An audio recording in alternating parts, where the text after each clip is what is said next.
Hello dear students, I welcome you all on AC Plus digital platform of advanced engineering classes। और अब हम यहाँ पर general engineering के सेक्शन के अंदर पार्ट बी के अंदर strength of material subject start कर रहे हैं। तो बात आती है कि स्ट्रेंथ ऑफ मटेरियल यहाँ पर कहाँ मेंशन्ड है सिलेबस के अंदर और कितना चीजें हमें इसमें पढ़ना है उसको हम समझते हैं। तो सबसे पहले जो आपको ये पता होगा कि इसमें जो 5th यूनिट है उसके अंदर इंजीनियरिंग मैकेनिक्स का जो सिलेबस है वो मेंशन था यहां पर। तो ये इतना इंजीनियरिंग मैकेनिक्स का है, इतना जो पोर्शन यहां पर मेंशन्ड है वो इंजीनियरिंग ड्राइंग का है।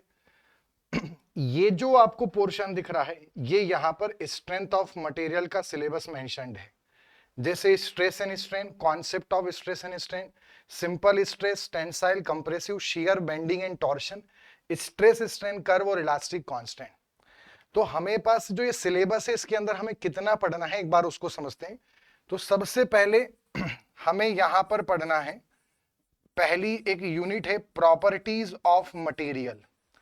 प्रॉपर्टीज ऑफ मटेरियल के अंदर हम इसमें कवर करेंगे स्ट्रेस स्ट्रेन कर्व, हमारा कवर होगा, और स्ट्रेस और स्ट्रेन के कॉन्सेप्ट क्या होते हैं वो हमारा मेन कवर होगा।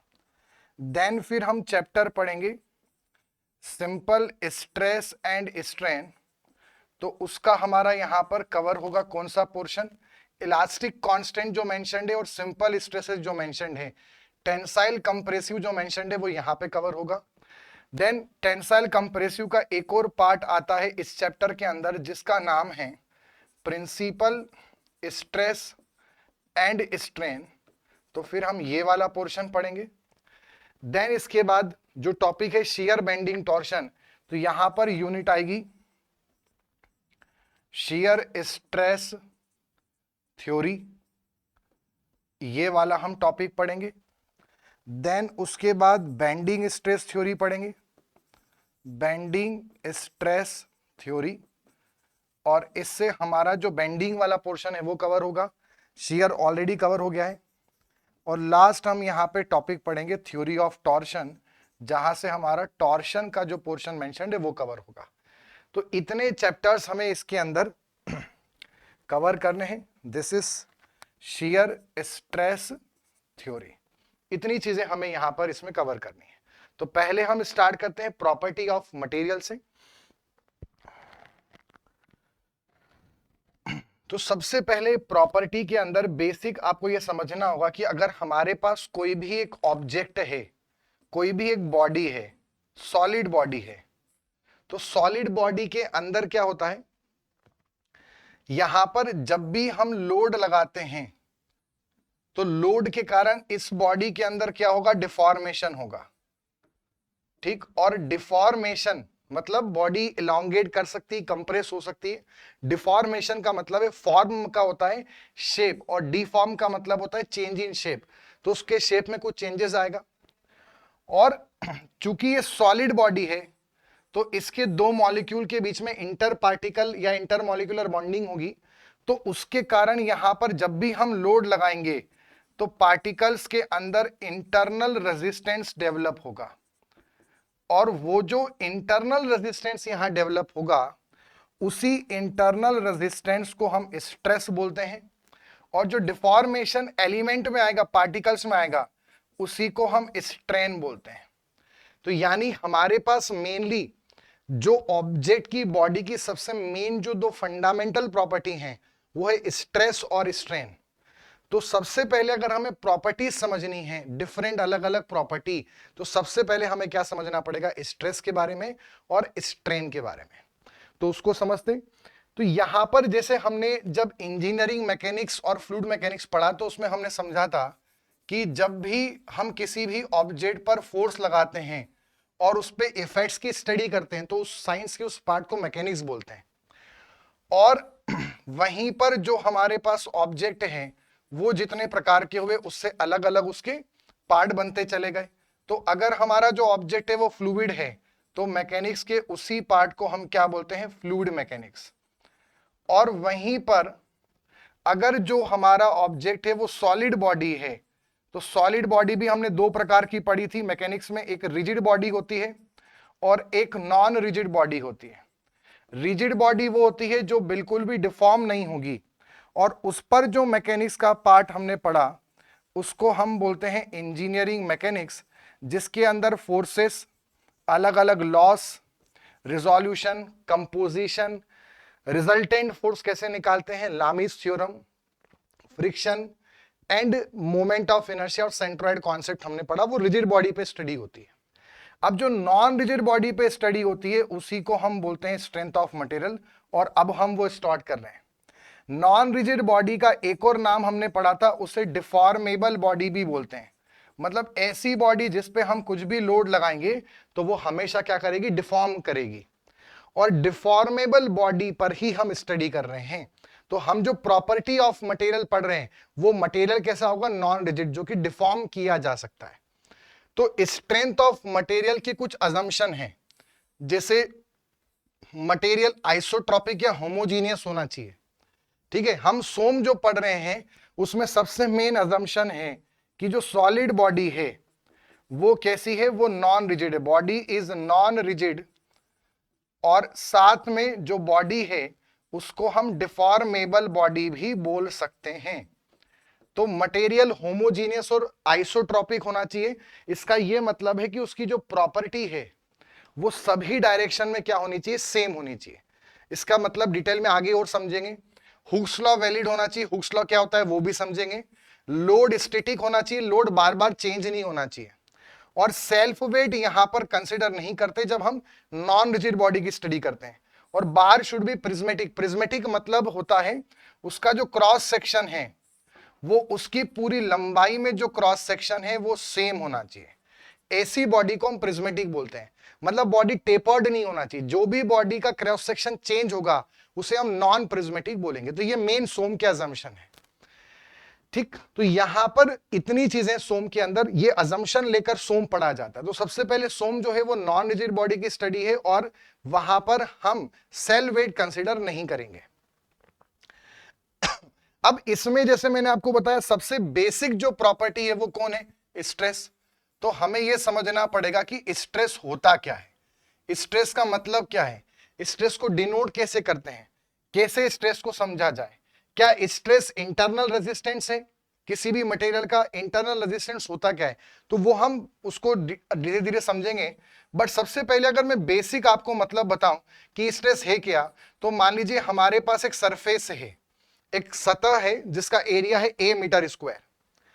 अब इस बॉडी पर सपोज मान लीजिए यहां पर एक फोर्स लग रहा है, F1 फोर्स लग रहा है, F1 न्यूटन का। तो हमने मैकेनिक्स में पढ़ा था कि फोर्स को डिफाइन करने के लिए तीन चीजें होती हैं।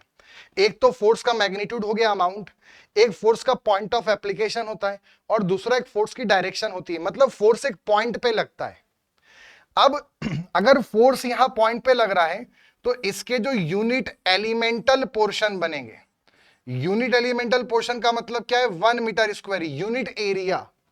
तो यूनिट एरिया पे इस फोर्स का जो इफेक्ट आ रहा है यूनिट एरिया पे, उसी को हम क्या बोलते हैं, स्ट्रेस बोलते हैं। इफेक्ट ऑफ द फोर्स, मतलब स्ट्रेस की बेसिक डेफिनेशन क्या है, वो मटेरियल का रेजिस्टेंस है या नहीं वो सब हम आगे समझेंगे।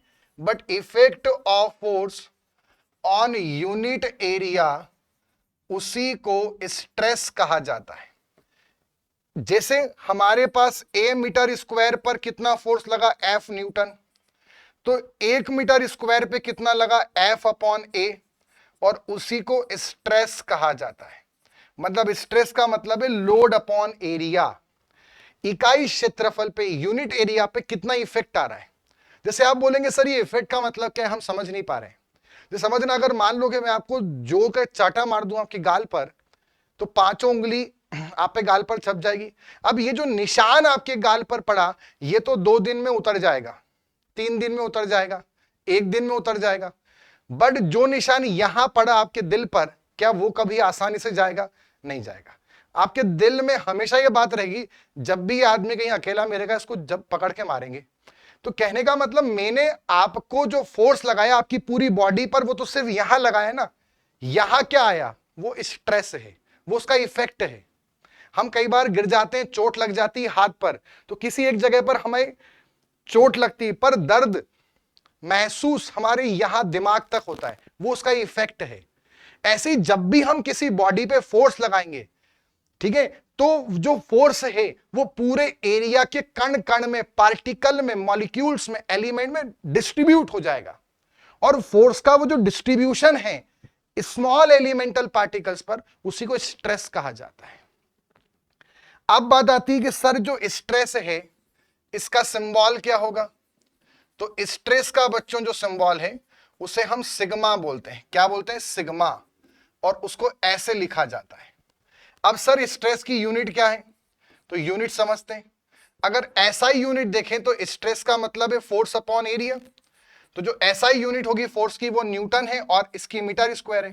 तो 1 न्यूटन पर मीटर स्क्वायर को 1 पास्कल कहा जाता है और इसी को 1 पीए के नाम से रिप्रेजेंट किया जाता है। 1 पास्कल बराबर 1 न्यूटन पर मीटर स्क्वायर। वहीं पर अब क्या है, 1 पास्कल जो है वो छोटी यूनिट है। तो स्ट्रेस को स्टडी करने के लिए जब बॉडी में स्ट्रेस आते हैं बहुत ज्यादा मैग्नीट्यूड के आते हैं, लगभग जैसे बड़ी यूनिट चाहिए तो हमने एक यूनिट बनाई 10 की पावर 6 पास्कल। ठीक, अब 10 की पावर 6 पास्कल मतलब 10 की पावर 6 न्यूटन पर मीटर स्क्वायर। इसको देखें तो 10 की पावर, अब मीटर स्क्वायर को हम 10 की पावर 6 mm स्क्वायर बोल सकते हैं। तो ये इससे कैंसिल होगा, मतलब ये हमारे पास बन जाएगा 1 न्यूटन पर mm स्क्वायर। मतलब और जो 10 की पावर 6 पास्कल है उसी को 1 मेगा पास्कल कहा जाता है, क्योंकि 1 मेगा जो होता है वो 10 की पावर 6 होता है। मतलब 1 मेगा पास्कल कितना हो गया? 1 न्यूटन पर mm स्क्वायर। और 1 पास्कल कितना है? 1 न्यूटन पर मीटर स्क्वायर। ऐसे ही और बड़ी यूनिट अगर चाहिए तो हम गीगा पास्कल यूज करते हैं। गीगा मतलब 10 की पावर 9 होता है। जैसे नैनो मतलब 1 नैनो मतलब कितना होता है? 10 की पावर -9। ऐसे 1 माइक्रो, माइक्रो बराबर कितना होता है? 10 की पावर -6। ऐसे मेगा बराबर 10 की पावर 6 और गीगा मतलब 10 की पावर 9।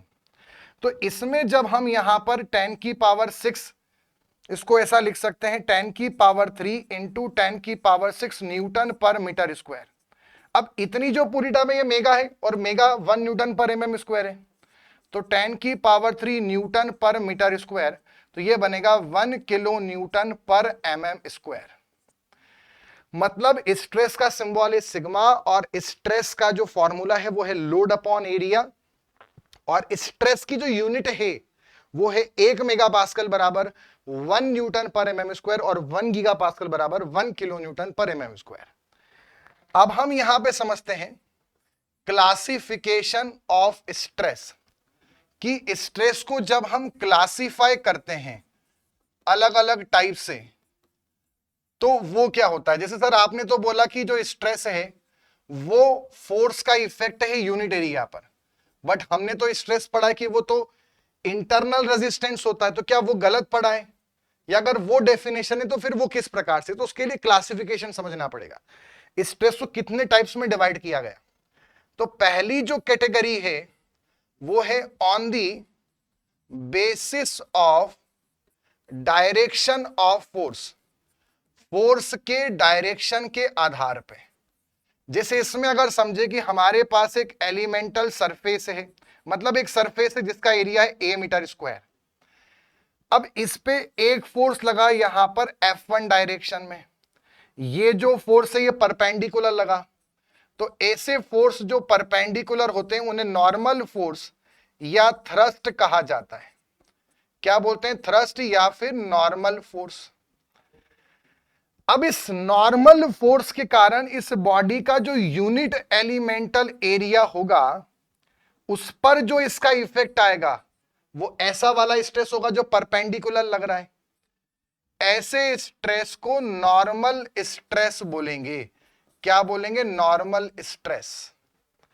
वहीं पर अगर मान लीजिए बॉडी पर ऐसा कोई फोर्स लग रहा है जो कि ये जो फोर्स है ये 0 डिग्री पे लग रहा है, उसकी दिशा में है, अलोंग दी प्लेन है, तो ऐसे फोर्स को हम शियर फोर्स या फिर टेंजेंशियल फोर्स बोलते हैं, जो किसी भी सरफेस के पैरेलल लगे तो उसके कारण जो यूनिट एरिया पे इफेक्ट आएगा, ऐसे स्ट्रेस को हम शियर स्ट्रेस बोलते हैं।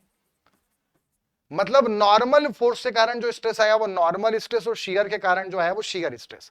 अच्छा, इसमें एक और बात समझने की है, जैसे हमारे पास यहां पे जो फोर्स था ये टूवर्ड्स दी सरफेस था, ये इसको दबा रहा है, तो जो स्ट्रेस आया वो नॉर्मली और कंप्रेसिव होगा।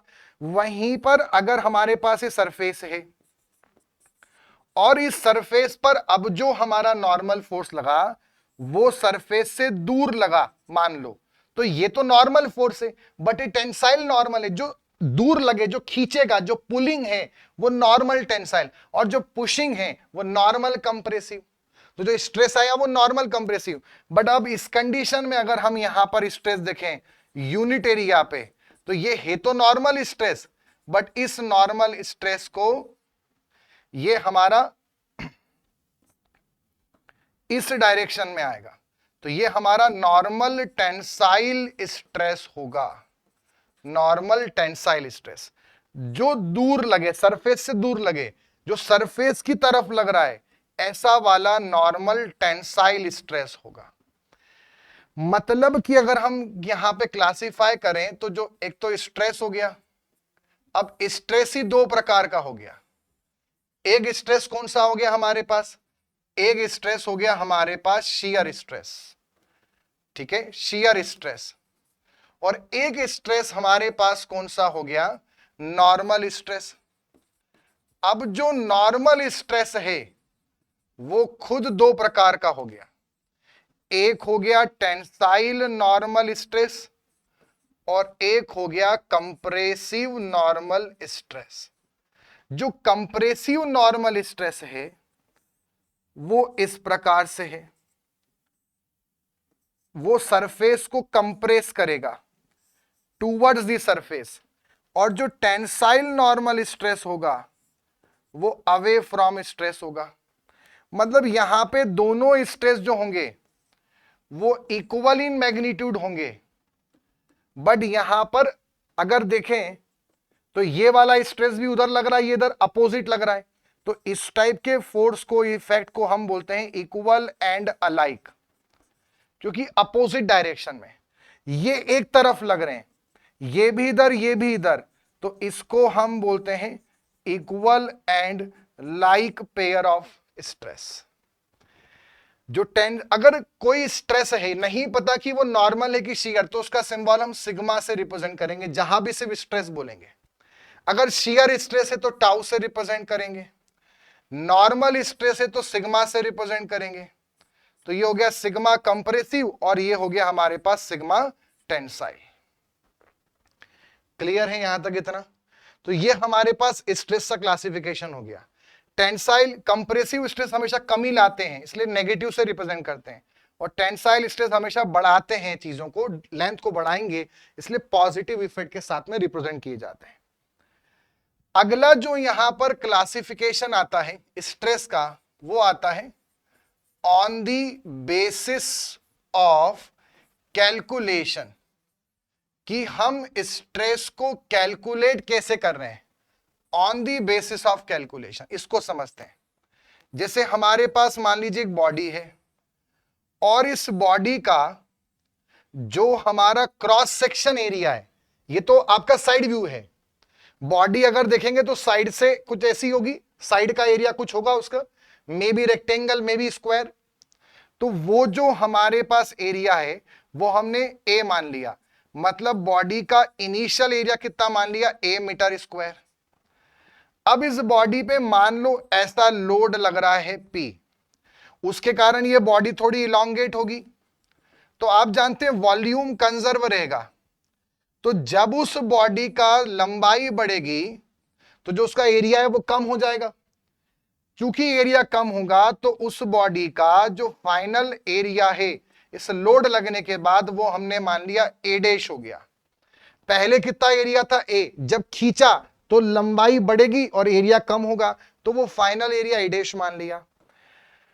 अब अगर इसमें मैं यहां पर जब स्ट्रेस निकालूं और लोड के अपॉन में कभी भी और लोड लगाते जाएं, हर बार अगर मैं उसमें ओरिजिनल एरिया लूं, इनिशियल एरिया लूं, तो ऐसा जो हमारा स्ट्रेस होगा उसको हम इंजीनियरिंग स्ट्रेस बोलते हैं। क्या बोलते हैं, इंजीनियरिंग। और इंजीनियरिंग का एक और नाम है थ्योरेटिकल स्ट्रेस। तो इंजीनियरिंग या थ्योरेटिकल, वहीं पर अगर हम स्ट्रेस निकालें और लोड के अपॉन में वह एरिया लें जो उस समय का एरिया हो। अब जो एरिया हो चुका है, अब एरिया कितना हो गया है, ए डैश हो गया है। जब निकाल रहे हैं स्ट्रेस जिससे लोड के कारण, तो उसने जितना एरिया कर दिया अगर हम वही लें, तो ऐसे केस में हमारा जो स्ट्रेस बनेगा उसको हम ट्रू स्ट्रेस या एक्चुअल स्ट्रेस बोलेंगे। तो स्ट्रेस हमारे पास कितने हो गए, दो हो गए, एक तो इंजीनियरिंग और एक ट्रू या एक्चुअल। इंजीनियरिंग का एक और नाम क्या है, थ्योरेटिकल। मतलब अगर सम अप करें तो स्ट्रेस फिर दो क्लास में डिवाइड हो गए। एक को कहा गया इंजीनियरिंग स्ट्रेस और उसका एक और नाम लिया गया थ्योरेटिकल स्ट्रेस।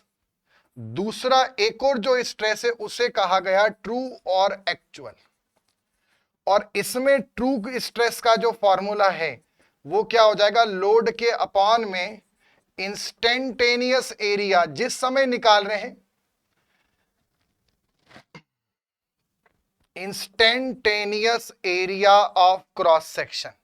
और इंजीनियरिंग स्ट्रेस जो है उसका हमारे पास फॉर्मूला हो जाएगा लोड अपॉन ओरिजिनल एरिया। ज्यादा डिटेल में नहीं जाना है आपको, सिर्फ इसका फॉर्मूला याद रखना है, इतना ही काफी है। तो स्ट्रेस क्या होता है, अभी तक हमने क्या पढ़ा, effect of force on unit area. Stress का क्लासिफिकेशन दो प्रकार से है। एक है हमारा पहला डायरेक्शन के आधार पर नॉर्मल एंड शियर। नॉर्मल दो प्रकार का, टेंसाइल और कंप्रेसिव। ठीक है, वहीं पर अगर जो भी स्ट्रेस है उसका नहीं पता कौन सा है तो सिग्मा बोलेंगे। नॉर्मल है, कंफर्म्ड हो चुका है सिग्मा, शियर है टाउ से रिप्रेजेंट करेंगे, क्या बोलते हैं इसको, टाउ। वहीं पर अगर कंप्रेसिव है तो सिग्मा सी और टेंसाइल है तो सिग्मा टी। कंप्रेसिव हमेशा इक्विवेलेंट लाइक होंगे और ये इक्विवेलेंट अलाइक होंगे। वहीं पर हमारे पास जब स्ट्रेस कैलकुलेट करेंगे तो दो प्रकार के हो गए। और एक थर्ड क्लासिफिकेशन, लास्ट जो क्लासिफिकेशन है वो है on basis of application.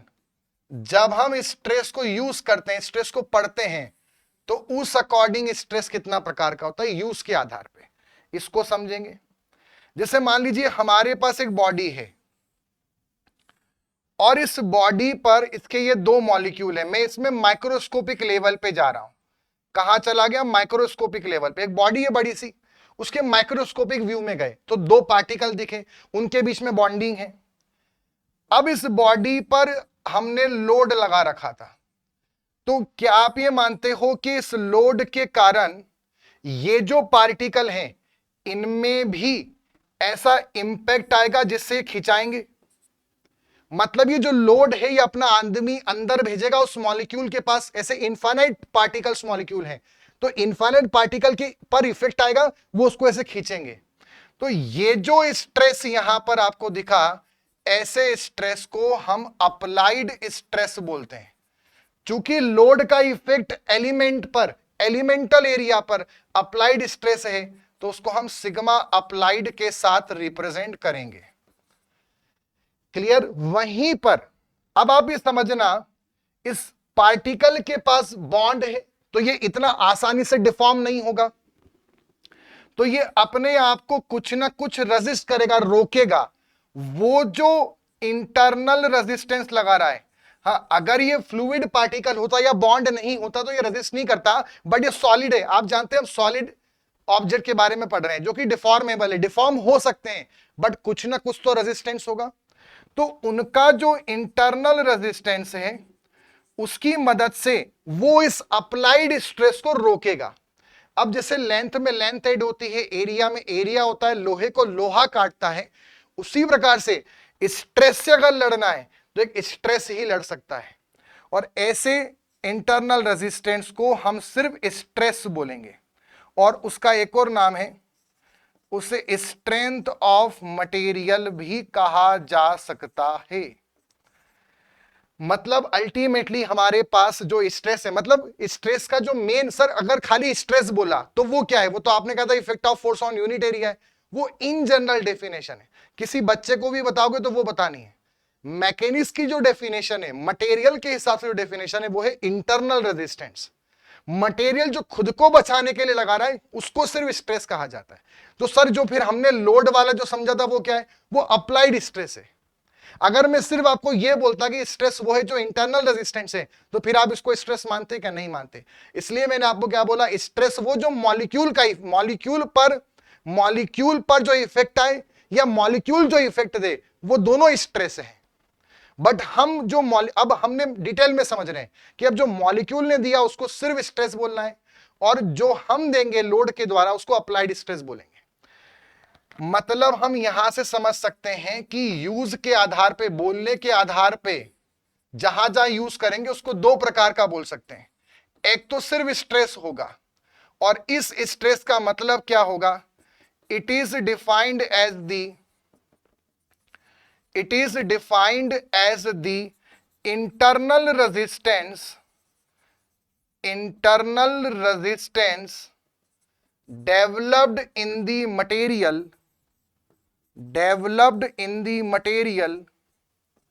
against applied load। जब भी हम किसी भी मटेरियल पे लोड लगाएंगे तो वो जो अपोज करेगा उसको हम स्ट्रेस बोलेंगे, और वहीं पर जो लोड के द्वारा आएगा उसे अप्लाइड स्ट्रेस कहा जाएगा। सर दोनों में क्या अंतर है? यूनिट सेम होगा, डायमेंशन सेम होगा। फॉर्मूला अगर अप्लाइड स्ट्रेस का देखें तो इसका होगा लोड के अपॉन में एरिया। अगर अभी भी आप डिफरेंस नहीं समझे, सिंपल सी बात है, अप्लाइड स्ट्रेस बॉडी पर कितना भी हो सकता है। आप किसी भी बॉडी पे कितना लोड लगा सकते हो? 0 लगा सकते हो, हाँ, कुछ नहीं। आप किसी बॉडी पर इनफाइनाइट लोड भी लगा सकते हो। तो अप्लाइड स्ट्रेस कितना भी हो सकता है, बट जो ये स्ट्रेस है ये मटेरियल की प्रॉपर्टी है, ये उस मटेरियल की ताकत होगी, मटेरियल प्रॉपर्टी। जैसे मान लो आपकी इंसान की बॉडी है, ये एक ह्यूमन बॉडी को सिस्टम मान ले, मटेरियल मान ले, ऑब्जेक्ट मान ले। तो जब बाहर से बैक्टीरिया, वायरस आपकी बॉडी को अटैक करते हैं, तो वो जो सारी चीजें हैं वो क्या है, वो लोड है। और उसके अंदर आपके जो सेल्स हैं उनमें इफेक्ट आएगा, सेल्स खराब होने लगेंगे, होगा या नहीं होगा? ठीक, वो वायरस, वो बैक्टीरिया आपके सेल्स को अफेक्ट करेंगे, तो उसने वहां जो इफेक्ट दिया वो कौन है? Applied stress. अब आपकी जो बॉडी है उसमें भी एक रेजिस्टेंस पावर है जिसको हम बोलते हैं इम्यूनिटी।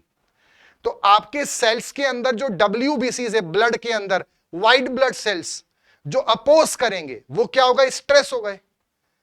अब जो बाहर से बैक्टीरिया, वायरस आपकी बॉडी में आ सकते हैं, वो कितने आ सकते हैं? कितने भी नहीं भी आएंगे और बहुत भी आ सकते हैं। बट आपकी बॉडी में जो WBCs हैं जो उससे लड़ेंगे वो तो एक फाइनाइट ही है ना, और वो किस पे डिपेंड करेगा? आपकी प्रॉपर्टी में। अगर आप yoga, meditation, physical exercise, proper diet ये सब ले रहे हैं तो WBCs अच्छे और ज्यादा होंगे। नहीं लेंगे, बेड लाइफ स्टाइल है, तो ऐसे केस में वो कम हो जाएगा। तो कहने का मतलब सिंपल सा कॉन्सेप्ट है कि अगर जो हमारे पास अप्लाइड स्ट्रेस है वो बॉडी के स्ट्रेस से, उसके रेजिस्टेंस पावर से, उसकी स्ट्रेंथ से, उसके स्ट्रेस से कम हुआ या बराबर हुआ तो बॉडी सेफ रहेगी। और वहीं पर अगर अप्लाइड स्ट्रेस जो बॉडी पे आ रहा है वो उसके रेजिस्टेंस से ज्यादा हो गया तो बॉडी फेल हो जाएगी। और ऐसा महाभारत में भी कृष्ण भगवान ने बोला है, अप्लाइड स्ट्रेस मारने वाला आदमी और स्ट्रेस बचाने वाला आदमी, जब जब बचाने वाला मारने वाले से बड़ा होगा तब तब ये दुनिया सुरक्षित रहेगी। ऐसी बॉडी के साथ में हाल होता है। ठीक है, स्ट्रेस का अगर डायमेंशनल फॉर्मूला पूछा जाए तो स्ट्रेस का यूनिट तो मैंने आपको बता दिया। डायमेंशनल फॉर्मूला पूछेंगे स्ट्रेस का तो कितना होगा? फोर्स के अपॉन में एरिया। फोर्स कितना होता है? mlt-2 अपॉन में l स्क्वायर, तो ये इससे कैंसिल हो गया, तो वो आ गया ml-1t-2। तो इतना हमने स्ट्रेस के बारे में समझा। स्ट्रेस जो है वो सबसे बेसिक प्रॉपर्टी है, स्ट्रेस और स्ट्रेन। मटेरियल पे जो इफेक्ट आता है वही स्ट्रेस है, और मटेरियल जो डिफॉर्म होता है वही स्ट्रेन है। तो स्ट्रेस और स्ट्रेन इसलिए हमने पहले स्टार्ट किया। इसमें स्ट्रेस में हमें पढ़ना है प्रॉपर्टी। सो पहली बेसिक प्रॉपर्टी क्या होगी? किसी भी मटेरियल का लोड को अपोज करना, इसलिए पहले स्ट्रेस पढ़ा। और उसके कारण अगर अपोज नहीं कर पाया प्रॉपर तो उसमें डिफॉर्मेशन आएगा, वही स्ट्रेन है। तो फंडामेंटल प्रॉपर्टी किसी भी मटेरियल की क्या होगी? Stress and strain. हमने किया स्टार्ट स्ट्रेस। स्ट्रेस है effect of force on unit area, formula है लोड अपॉन एरिया, यूनिट है पास्कल, 1 मेगा पास्कल बराबर 1 न्यूटन पर mm स्क्वायर, 1 गीगा पास्कल बराबर 1 किलो न्यूटन पर mm स्क्वायर। स्ट्रेस का डायमेंशन पढ़ा एंड 3 क्लासिफिकेशन पढ़े। पहला हमारा डायरेक्शन ऑफ फोर्स के आधार पर नॉर्मल एंड शियर, और नॉर्मल भी दो प्रकार का, टेंसाइल एंड कंप्रेसिव। वहीं पर दूसरा क्लासिफिकेशन हमने पढ़ा स्ट्रेस का on the basis of calculation, load upon original area is true और इंजीनियरिंग और theoretical, load upon instantaneous is true और एक्चुअल, एंड लास्ट यूज के आधार पे एक है अप्लाइड स्ट्रेस और एक है मटेरियल का जो लगाता है इंटरनल रेजिस्टेंस, उसको हम बोलेंगे सिर्फ स्ट्रेस या स्ट्रेंथ ऑफ मटेरियल। इसमें एक बात और समझना, कई बार बच्चों को डाउट होता है सर प्रेशर क्या होता है?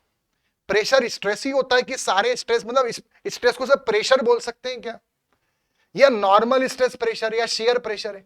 तो प्रेशर के बारे में भी आपको बता देता हूं। जो कंप्रेसिव स्ट्रेस होता है, कंप्रेसिव नॉर्मल, उसी स्ट्रेस को बच्चों प्रेशर कहा जाता है। प्रेशर कभी भी फोर्स नहीं होता, प्रेशर नॉर्मल कंप्रेसिव स्ट्रेस का ही एक और नाम है। अगर किसी भी बॉडी पे सब तरफ से, तीनों दिशाओं से, लेंथ विड्थ डेप्थ, सब में स्ट्रेस लगे और सारे स्ट्रेस नॉर्मल हो और कंप्रेसिव हो, तो ऐसे स्ट्रेस को ही प्रेशर कहा जाता है। ऐसे, इस तरह से, इस तरह से सब डायमेंशंस में लगे, पूरे वॉल्यूम में लगे, तो उसी को प्रेशर बोल देंगे। मतलब क्या स्ट्रेस ही प्रेशर है? नहीं। क्या सारे स्ट्रेस प्रेशर है? नहीं। कुछ तो शियर भी है और कुछ टेंशन भी है, नॉर्मल टेंशन। क्या सारे प्रेशर स्ट्रेस है? हाँ सही बात है। जो प्रेशर है वो नॉर्मल कंप्रेसिव है, तो वो स्ट्रेस तो होगा ही होगा। मतलब दुनिया के सारे स्ट्रेस प्रेशर नहीं है, बट सारे प्रेशर स्ट्रेस हैं, ऐसे आप इसको समझ सकते हैं। प्रेशर अलग चीज है। जब स्ट्रेस नॉर्मल कंप्रेसिव होगा और हर दिशाओं में लगेगा, वॉल्यूम में लगेगा, तब उसको प्रेशर कहा जाता है। सो ये हमने यहां तक इसमें पढ़ा स्ट्रेस के बारे में। अब हम स्टार्ट करेंगे यहां पर स्ट्रेन के बारे में, है ना। तो स्ट्रेन के बारे में अब समझते हैं स्ट्रेन क्या होता है। तो इतनी चीजें हमने यहां पर पढ़ी है। Stress when a load is applied to a body and internal force is developed in the body, internal resistance which is equal in magnitude but opposite in direction to the applied load, तो उसको हम stress बोलते हैं, internal resistance. Formula है load upon area. और जो stress है, अगर बहुत हमने स्मॉल अमाउंट ऑफ लोड लगाया, स्मॉल अमाउंट ऑफ फोर्स है, तो del P upon del A भी बोल सकते हैं, बट जनरल फॉर्मूला क्या होगा? ये वाला। यूनिट भी हमने यहां पे पढ़ ली है। अब हम पढ़ने चलते हैं स्ट्रेन को। तो अब बच्चों हम इसमें समझते हैं कि स्ट्रेन क्या होता है, स्ट्रेन के बारे में समझते हैं। तो देखिए यहां पर जैसे कि सपोज मान लीजिए, अभी हमें समझना है नेक्स्ट जो प्रॉपर्टी है वो है स्ट्रेन। तो स्ट्रेन का मतलब क्या होता है? जैसे change in length upon original length तो होता है, बट वो तो उसका फॉर्मूला हो गया। स्ट्रेन का मतलब क्या है? तो जैसे हमारे पास कोई भी एक बॉडी है और इस बॉडी पर अगर मैं माइक्रोस्कोपिक व्यू में देखूं तो इसके दो कोई पार्टिकल लिए जिनके बीच में बॉन्ड है। तो अगर इस बॉडी पर लोड लग रहा है, कोई भी फोर्स लग रहा है, तो उसके कारण ये जो पार्टिकल हैं ये हो सकता है माइट भी थोड़े से एलोंगेट हो जाएं। मतलब कि अगर इनके बीच में जो डिस्टेंस है वो पहले से इतनी थी, तो क्या हम ये बोल सकते हैं इतना जो डिफॉर्मेशन इसमें आया, जो लेंथ में इंक्रीमेंट हुआ या डिक्रीमेंट हुआ, वो एलिमेंटल डिफॉर्मेशन है? क्या ऐसा हम बोल सकते हैं? और जो एलिमेंटल डिफॉर्मेशन होता है, ठीक है, उसी को स्ट्रेन कहा जाता है। मतलब जैसे लोड का इफेक्ट एलिमेंट पर स्ट्रेस है, ऐसे लोड के कारण एलिमेंट का डिफॉर्मेशन होना, मॉलिक्यूल का इलोंगेट होना, मॉलिक्यूल्स में डिफॉर्मेशन आना, पार्टिकल्स में डिफॉर्मेशन आना ही स्ट्रेन है। मतलब स्ट्रेस की बेसिक डेफिनेशन क्या है? Elemental deformation in the body, elemental deformation in the body, जब भी उस पर कोई लोड लगेगा। अब इसको और कैसे समझ सकते हैं?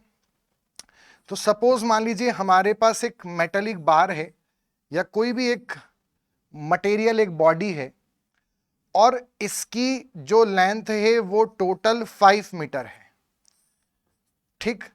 तो यहां पर अगर मैं इसके 5 बराबर हिस्से कर दूं, 1 2 3 4, 5 हिस्से हो गए। हर एक हिस्से की लंबाई कितनी होगी? 1 मीटर, 1 मीटर, 1 मीटर, 1 मीटर। अब मान लो कि हमने इस पे जब लोड लगाया तो उसके कारण इसका जो बॉडी का एलोंगेशन देखने को मिला, वो हमें देखने को मिला 1 मीटर। मतलब कि ये जो डेल्टा है, ये क्या चीज है? ये कहलाएगा इसमें total deformation in the body. इस बॉडी में टोटल डिफॉर्मेशन कितना हुआ? 1 मीटर। अब जैसे आप समझना कि सारे जो पार्टिकल्स होते हैं वो आपस में बॉन्डेड होते हैं। जैसे मान लो कि कहीं पर आप बैठे हो किसी ऑडिटोरियम में, और यहां पर ऐसे 5 लोग आपस में बैठे हैं कुर्सी पर, और सबकी कुर्सी को मैंने ऐसे बांध रखा है आपस में। अब मान लो जो ऑडिटोरियम में स्पीकर है उसने बोला कि जो सामने वाले चेयर के लोग हैं वो थोड़ा सा खसकें। तो अगर मान लो कि जो ये वाला है थोड़ा सा खसक गया, थोड़ा ये शिफ्ट हुआ, थोड़ा ये शिफ्ट हुआ, थोड़ा ये शिफ्ट हुआ, उससे फाइनली ये सब ऐसे यहां तक पहुंच गए। तो इतना जो डिफॉर्मेशन आया वो क्या खाली एक के लास्ट वाले के शिफ्ट होने से आया, या सब कुछ ना कुछ थोड़े थोड़े एलोंगेट हुए होंगे? सब में कुछ ना कुछ थोड़ा सा एलोंगेशन आया होगा, राइट। तो जो यूनिट लेंथ में जो एलोंगेशन आता है, जैसे पूरी 5 मीटर की जो मटेरियल था वो 1 मीटर इलोंगेट हुआ, तो ये तभी होगा जब 1 मीटर वाला भी थोड़ा सा होगा, फिर ये वाला भी थोड़ा सा होगा, फिर ये वाला भी थोड़ा सा होगा, और ऐसे ये भी थोड़ा सा होगा। तो अगर 5 मीटर का 1 मीटर हुआ तो हर एक मीटर कितना गया होगा? जब ये 0.2, ये 0.2, ये 0.2, ये 0.2 और ये 0.2 हुआ होगा, तभी जाके पूरी बॉडी 1 मीटर इलोंगेट हुई होगी। तो ये जो आपको दिख रहा है यूनिट लेंथ में जो आया, इसी को हम स्ट्रेन बोलते हैं। मतलब पूरी लंबाई में, पूरे लेंथ में जो आया वो टोटल डिफॉर्मेशन है, बट यूनिट लेंथ में जो वो शिफ्टिंग आई वो स्ट्रेन है। मतलब अगर हमारे पास बॉडी की लेंथ L मीटर है तो टोटल डिफॉर्मेशन डेल्टा आया, तो यूनिट लेंथ के अंदर जितना आया, जिसको हम डेल बाय L बोलेंगे, उसी को स्ट्रेन कहा जाता है। क्लियर है यहां तक? यानी स्ट्रेन का फॉर्मूला हमारे पास क्या हो गया? Ratio of deformation to the length. मतलब स्ट्रेन को हम ऐसे भी डिफाइन कर सकते हैं, it is defined as the deformation generated in the body per unit length. Per unit length में होने वाला डिफॉर्मेशन ही स्ट्रेन कहलाएगा। अब स्ट्रेन का जो सिंबल है उसको किससे रिप्रेजेंट करते हैं? तो बच्चों स्ट्रेन को जो हम रिप्रेजेंट करते हैं वो एप्सिलॉन से करते हैं, और उसका सिंबल C बना के इसे बीच में से कट करना, E नहीं बनाना है, C बना के कट, यानी स्ट्रेन का सिंबल है एप्सिलॉन। चूंकि जो स्ट्रेन है वो डिफॉर्मेशन अपॉन लेंथ है, मीटर अपॉन मीटर है, इसलिए इसकी यूनिट क्या होगी? इसकी कोई यूनिट नहीं होगी। और इसके डायमेंशन क्या होंगे? कोई डायमेंशन इसके नहीं होंगे, no dimension, no unit, no dimension. Clear है यहां तक? अगला पॉइंट समझते हैं। अब जो स्ट्रेन बॉडी में आया, जैसे वो एग्जाम्पल हम देखें तो कितना आया? 1 मीटर आया कितने में? 5 मीटर में, यानी कितनी वैल्यू हो गई? 0.2 हो गई। तो स्ट्रेन को हम कितने टाइप से एक्सप्रेस कर सकते हैं? तो स्ट्रेन को हम फ्रैक्शन में एक्सप्रेस कर सकते हैं, जैसे आपको दिख रहा है 1/5 हमारा स्ट्रेन है, या स्ट्रेन को हम डेसिमल में एक्सप्रेस कर सकते हैं, जैसे 0.2, और स्ट्रेन को हम परसेंटेज में भी एक्सप्रेस कर सकते हैं, जैसे कि अगर मैं 0.2 में 100 का मल्टीप्लाई करूं तो ये हमारे पास वैल्यू कितनी हो जाएगी? 20%। तो स्ट्रेन को डेसिमल या फ्रैक्शन या परसेंटेज तीनों तरीके से एक्सप्रेस किया जा सकता है। अभी हमने पढ़ा था स्ट्रेस, स्ट्रेस का इफेक्ट, लोड का इफेक्ट ही स्ट्रेस है, यूनिट, डायमेंशन, देन स्ट्रेस का क्लासिफिकेशन पढ़ा, स्ट्रेन पढ़ लिया, यूनिट्स पढ़ ली, डायमेंशन पढ़ लिया, स्ट्रेन का हमने एक्सप्रेस किस में करते हैं वो समझ लिया। अब हम समझते हैं स्ट्रेन को भी कैसे क्लासिफाई करते हैं। तो यहां पर समझते हैं बच्चों classification of strain, classification of strain. तो स्ट्रेन का जो सबसे पहला क्लासिफिकेशन है वो है on the basis of direction. जैसे हमने फोर्स के आधार पे स्ट्रेस को क्लासिफाई किया था, ऐसे ही हमारा स्ट्रेन भी क्लासिफाई होगा। तो स्ट्रेन जो है वो कितने प्रकार का हो जाएगा? 2 प्रकार का। एक शियर स्ट्रेन हो जाएगा और वहीं पर एक और कौन सा हो जाएगा बच्चों? Normal strain. और जो नॉर्मल स्ट्रेन बॉडी में आएगा उसको भी हम 2 पार्ट से डिवाइड क्लासिफाई कर सकते हैं, एक कंप्रेसिव नॉर्मल स्ट्रेन और एक tensile normal strain. Tensile normal strain कब आएगा?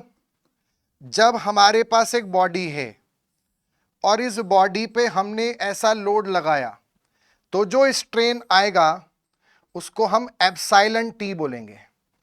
जब बॉडी पे कंप्रेसिव स्ट्रेस लगा तो जो स्ट्रेन आया उसे एप्सिलॉन सी बोलेंगे। और जब बॉडी पे शियर फोर्स या शियर स्ट्रेस लगा तो उस केस में बॉडी ऐसे एंगल में डिफॉर्म होगी और इस प्रकार के स्पेशल डिफॉर्मेशन को डिस्टॉर्शन बोलते हैं। जैसे बॉडी ऐसी थी तो वो ऐसी हो गई, उसको डिस्टॉर्शन बोलते हैं। तो बॉडी एंगल में कितना गई उसी को फाई से रिप्रेजेंट किया जाता है। और वो जो एंगल में डिस्टरबेंस आया, बॉडी में एंगुलर डिफॉर्मेशन आया, उसको शियर स्ट्रेन कहा जाता है। मतलब अगर ये नहीं पता है कि स्ट्रेन कौन सा है, सिर्फ स्ट्रेन है तो एप्सिलॉन से रिप्रेजेंट करते हैं, वो शियर है तो फाई से करते हैं, नॉर्मल है तो एप्सिलॉन टी और कंप्रेशन है तो एप्सिलॉन सी। ये स्ट्रेन का पहला क्लासिफिकेशन हो गया। यहां पर स्ट्रेन का अगला क्लासिफिकेशन समझते हैं, ऑन बेसिस ऑफ कैलकुलेशन। जब हम स्ट्रेन को कैलकुलेट करते हैं तो कितने टाइप का हो सकता है? तो जैसे मान लीजिए, इसके लिए पहले एक एग्जांपल समझते हैं। हमारे पास अगर एक बॉडी है और इस बॉडी की जो हमारे पास इनिशियल लंबाई है, ओरिजिनल लेंथ है, मान लो वो एलो है, इनिशियल लेंथ। अब इस बॉडी पर अगर हमने लोड लगाया तो ये बॉडी थोड़ा सा इस प्रकार से एलोंगेट हो जाएगी, और जब ये इस प्रकार से एलोंगेट होगी तो ये इसमें डिफॉर्मेशन आया, पर इसकी जो फाइनल लेंथ है वो मान लो LF हो गई, फाइनल लेंथ अब इतनी हो गई। मतलब LF जो होगा उसका फॉर्मूला कितना होगा? LO plus deformation. अब जब मैं यहां पर स्ट्रेन निकालूंगा तो मेरे पास 2 तरीके होंगे, या तो मैं डिफॉर्मेशन के अपॉन में ओरिजिनल लेंथ लूंगा, और या फिर और लोड लगाया और इलोंगेट हो गई, फाइनल लेंथ और बढ़ गई या कम हो गई, तब भी अगर मैं निकालूं तो मैं ओरिजिनल लेंथ ही लूं हर बार। डिफॉर्मेशन जो आते जा रहा है वो ले रहा हूं, but length her bar initial वाली लूं। तो ऐसे स्ट्रेन को बच्चों हम इंजीनियरिंग स्ट्रेन बोलते हैं। जैसे इंजीनियरिंग स्ट्रेस था ऐसे ही इंजीनियरिंग स्ट्रेन होता है, इसको थ्योरेटिकल या इंजीनियरिंग बोलते हैं। अगर हम स्ट्रेन निकालें और हम डिफॉर्मेशन के अपॉन में फाइनल लेंथ रखें जो भी बाद की लेंथ है, तो ऐसे स्ट्रेन को हम ट्रू और एक्चुअल स्ट्रेन बोलते हैं। क्लियर है यहां तक? तो एक ट्रू स्ट्रेन हो गया और एक हमारे पास कौन सा स्ट्रेन हो गया? इंजीनियरिंग स्ट्रेन हो गया। जब भी हम स्टडी वगैरह करेंगे तो हम हमेशा इंजीनियरिंग स्ट्रेस और इंजीनियरिंग स्ट्रेन को ही पढ़ते हैं, इसको नहीं पढ़ते। उसमें डिटेल में नहीं जाना क्यों नहीं पढ़ते, बस इतना याद रखना है कि हमें मेन इंजीनियरिंग से मतलब है, ट्रू से हमें मतलब नहीं है। आगे बढ़ेंगे तो ये तो हो गया स्ट्रेन का क्लासिफिकेशन। तो अभी जैसे अगर हम यहां पर देखें तो ये यूनिट ऑफ स्ट्रेस क्या होता है? न्यूटन पर मीटर स्क्वायर और पास्कल ही हम पढ़ चुके हैं। लोड अगर लॉन्गिट्यूडनल एक्सिस में अप्लाई करेंगे और उसके परपेंडिकुलर है तो उस प्रकार के नॉर्मल स्ट्रेस बोलते हैं। अगर नॉर्मल स्ट्रेस से पुलिंग इफेक्ट आ रहा है तो टेंसाइल नॉर्मल, और पुशिंग इफेक्ट आ रहा है तो कंप्रेसिव स्ट्रेस। ठीक, अब for a stress to be develop there must be resistance in the body. Stress तभी डेवलप होगा जब रेजिस्टेंस है। If the body is free then it will be displace and no stress will be induced. इस बात को कैसे समझे, उसके लिए एक एग्जांपल समझते हैं। एक छोटा सा क्वेश्चन आप लोगों के लिए कि आप मुझे बताइए, पहले मुर्गी पहले कि अंडा पहले आया? अगर इसके बारे में हमें नहीं पता, और वैसे भी इसके बारे में रिसर्चर्स ने ये बोला था कि अंडा पहले आया, ऐसा उन लोगों ने पता करा, ठीक है, या मुर्गी पहले आई, जो भी है, व्हाटसोएवर, वो रिसर्च का टॉपिक है। पर हमें ये नहीं पता कि इस दुनिया में मुर्गी पहले आया कि अंडा पहले आया, बट हम ये पता कर सकते हैं कि पहले स्ट्रेस आया कि स्ट्रेन आया। इन दोनों में से जरूर हम पता कर सकते हैं कि बॉडी में सर पहले स्ट्रेस आता है कि पहले स्ट्रेन आता है। अब आप में से कुछ लोग सोचेंगे सर बॉडी पे जब लोड लगा तो पहले स्ट्रेस आया फिर स्ट्रेन आया, है ना। इस बात को एक बार समझते हैं। तो क्या ऑर्डर होता है जब किसी बॉडी पे हम जब लोड लगाते हैं, तो एक्चुअल में होता क्या है? हमने सारी चीज पढ़ तो ली, अब उसको एक ऑर्डर में अरेंज कर लेते हैं। हमारे पास एक बॉडी है, ये उसका माइक्रोस्कोपिक व्यू है, उसमें दो पार्टिकल हैं जिनके बीच में आपस में बॉन्ड है। अब इस बॉडी पे जब मैंने लोड लगाया तो सबसे पहले क्या होगा बच्चों, इस बॉडी पे इस लोड का मॉलिक्यूल्स पे इफेक्ट जाएगा, और जो वो इफेक्ट आएगा वो इस बॉडी इस मॉलिक्यूल को खींचेगा। उस लोड का जो इफेक्ट पर यूनिट एरिया गया, उसी को हम क्या बोलते हैं बच्चों? Applied stress. और अप्लाइड स्ट्रेस का फॉर्मूला हमने क्या पढ़ा हुआ है? Load upon area. मतलब सबसे पहले कौन लगता है बॉडी पे? लोड। फिर कौन आता है? Applied stress. अब हमने पढ़ा था कि सोम में हम डिफॉर्मेबल बॉडी की स्टडी करते हैं, मतलब ये रिजिड नहीं है। मतलब ये जो तो पार्टिकल है, जब इस पे स्ट्रेस आएगा तो ये थोड़ा सा इलॉन्गेट तो होंगे, मतलब कि जो ये पार्टिकल हैं ये थोड़ा सा आगे बढ़ जाएंगे, मतलब उनमें कुछ ना कुछ डिफॉर्मेशन आएगा। हो सकता है वो जो डिफॉर्मेशन आए एलिमेंट्स में, वो हमें बॉडी पे बाहर से मैक्रोस्कोपिक लेवल पे ना दिखें।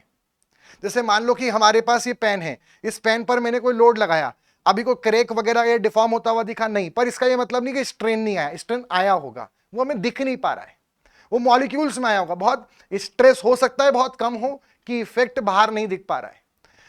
यानी कि दूसरे नंबर पर, तीसरे नंबर पर बॉडी में क्या आता है? स्ट्रेन। मतलब पहले लोड लगा, फिर उसका इफेक्ट आया अप्लाइड स्ट्रेस, उसने अपना आदमी भेजा, उसने मॉलिक्यूल को हल्का सा डिस्प्लेस करा, खसकाया, डिफॉर्म किया और स्ट्रेन आ गया। अब अगला पॉइंट समझना, अब क्या होगा? ये जो पार्टिकल है, ये जो मॉलिक्यूल है, ये सॉलिड ऑब्जेक्ट है, इसमें कुछ इंटर पार्टिकल बॉन्डिंग होगी, तो वो उसमें जो डिफॉर्मेशन हो रहा है वो इजीली एक्सेप्ट नहीं करेगा और उसको रोकना चाहेगा, और उस कारण फिर वो उसको रोकना चालू करेगा अपने बॉन्डिंग की मदद से। और फिर चौथे नंबर पर स्ट्रेस डेवलप होगा, जो मटेरियल का इंटरनल रेजिस्टेंस है। मतलब सबसे लास्ट में कौन डेवलप होता है? स्ट्रेस। आप एक बात समझना कि ऐसा नहीं कि लोड, हम जब स्ट्रेस बोलते हैं पहले कौन आया, तो हम इसकी बात नहीं कर रहे हैं। आप बोलोगे सर देखो फिर तो स्ट्रेस आया ना, अप्लाइड स्ट्रेस। अप्लाइड स्ट्रेस को स्ट्रेस नहीं बोलते हैं। स्ट्रेस मतलब internal resistance of the molecule, वो जो डिफॉर्मेशन को रोक रहा है वो स्ट्रेस कहलाएगा, उसको तो अप्लाइड स्ट्रेस बोलेंगे। मतलब पहले कौन आया? पहले तो स्ट्रेन आएगा ना। जब कोई चीज डिफॉर्म होने लगेगी तभी तो वो सामने वाला रोकना चालू करेगा।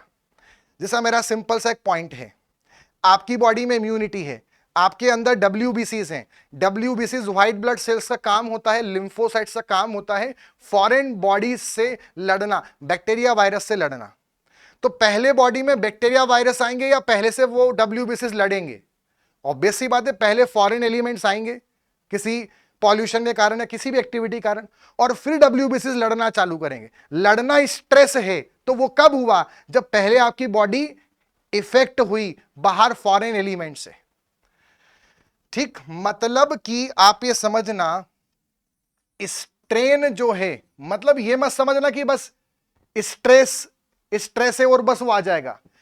स्ट्रेस, सिंपल सा बात समझना, स्ट्रेन के आने से स्ट्रेस नहीं आता। स्ट्रेन अगर रोका जाए, रेजिस्ट किया जाए, तो उसी को स्ट्रेस बोलते हैं। स्ट्रेस का मतलब ही क्या है बच्चों? Internal resistance. किसको इंटरनल रेजिस्टेंस? स्ट्रेन के जनरेशन को। स्ट्रेन जो है उसको रोकना ही स्ट्रेस कहलाता है। मतलब सबसे पहले स्ट्रेन आएगा, फिर उसको रोकने की बात चलेगी। रोक पाए तो स्ट्रेस आएगा, नहीं रोक पाए तो स्ट्रेस जीरो हो जाएगा। जैसे मान लो बॉडी पे लोड लगा, तो लोड के कारण बॉडी में अप्लाइड स्ट्रेस आया, तो अप्लाइड स्ट्रेस के कारण स्ट्रेन आया, तो स्ट्रेन को बॉडी जो रेजिस्ट है वो नहीं कर पाई, तो स्ट्रेस जीरो हो गया। और अगर बॉडी स्ट्रेन को रोक पाई थोड़ा बहुत भी, तो स्ट्रेस नॉट जीरो हो गया। मतलब स्ट्रेन के आने से स्ट्रेस नहीं आएगा, स्ट्रेन को रोकोगे तो स्ट्रेस आएगा। आ गई बात समझ में? तो ये हमारा पॉइंट था कि for stress to develop there must be resistance in the body. अगर बॉडी में फ्री है, फ्री टू डिस्प्लेस, खाली स्ट्रेन आ रहा है, फ्री है, वो फ्रीली है, तो स्ट्रेन तो होगा बट स्ट्रेस डेवलप नहीं होगा। यानी बच्चों हम ये कंक्लूड कर सकते हैं, stress will develop if and only if strain is resisted. Strain is resisted. इस तरह से आप इसको समझना। क्लियर है यहां तक? चलो, इतना पॉइंट आप ये समझ के रखें, इतनी चीजें आपको मेन इसमें ध्यान रखनी है। शियर स्ट्रेस क्या होता है वो हम पढ़ चुके हैं। जब भी कोई फोर्स किसी बॉडी के पैरेलल लगता है तो वो शियर फोर्स है, और शियर फोर्स का पर यूनिट एरिया इफेक्ट ही शियर स्ट्रेस है। उसको हम टाउ से इंडिकेट करते हैं, और वो एरिया के टेंजेंशियल लगता है। इतना मेन याद रखना है। कॉम्प्लीमेंट्री कॉन्सेप्ट क्या है वो हम आगे लेटर ऑन समझेंगे, अभी उस पर नहीं जाना है, वो हम आगे जब समय आएगा तब उसको समझ लेंगे। ठीक। और स्ट्रेन क्या होता है ये हम पढ़ के आ गए। एलोंगेशन पर यूनिट लेंथ, डायमेंशन लेस से यूनिट नहीं है, और इसका फॉर्मूला है डेल एल अपॉन एल। तो इतनी चीजें हमें यहां पर स्ट्रेन में ध्यान रखनी।